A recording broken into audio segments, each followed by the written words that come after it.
ਸੁਣਾਉਂਦੇ ਹਾਂ ਜਨਾਬ। ਲੋਕੀ ਮਾੜਿਆਂ 'ਤੇ ਹੱਸਦੇ ਰਹਿੰਦੇ, ਲੋਕੀ ਮਾੜਿਆਂ 'ਤੇ ਹੱਸਦੇ ਰਹਿੰਦੇ, ਗੁਰਬਤ ਵਿੱਚ ਜਿਹੜੇ ਫਸਦੇ ਰਹਿੰਦੇ।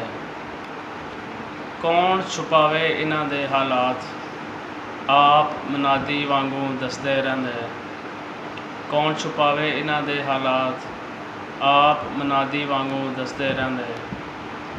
ਹੋ ਜਾਏ ਕਰੋਨਾ ਬੇਰੁਖਾਂ ਨੂੰ ਛਾਲਾ, ਹੋ ਜਾਏ ਕਰੋਨਾ ਬੇਰੁਖਾਂ ਨੂੰ ਛਾਲਾ, ਜਿਹੜੇ ਦੁਖੀਆਂ ਨੂੰ ਡਸਦੇ ਰਹਿੰਦੇ। ਘਰ ਵਿੱਚ ਇਨਸਾਨ ਭੁੱਖੇ ਮਰਦੇ ਨੇ, ਘਰ ਵਿੱਚ ਇਨਸਾਨ ਭੁੱਖੇ ਮਰਦੇ ਨੇ, ਪਰਿੰਦੇ ਜੰਗਲਾਂ ਵਿੱਚ ਵਸਦੇ ਰਹਿੰਦੇ। ਆਪਣੇ ਹੱਥੀਂ ਹਾਰ ਪਵਾਏ ਉਹਨਾਂ ਨੂੰ, ਆਪਣੀ ਹੱਥੀਂ ਹਾਰ ਪਵਾਏ ਉਹਨਾਂ ਨੂੰ, ਉਹੀ ਗਲ ਵਿੱਚ ਫਾਹੇ ਕੱਸਦੇ ਰਹਿੰਦੇ। ਆ ਕੇ ਵੇਖ ਕਦੀ ਅਮੀਰ ਦੀਆਂ ਅੱਖੀਆਂ, ਆ ਕੇ ਵੇਖ ਕਦੀ ਅਮੀਰ ਦੀਆਂ ਅੱਖੀਆਂ, ਤੇਰੇ ਖਾਬ ਪਲਕਾਂ ਅੰਦਰ ਨੱਸਦੇ ਰਹਿੰਦੇ। ਬਹੁਤ ਸ਼ੁਕਰੀਆ ਜੀ।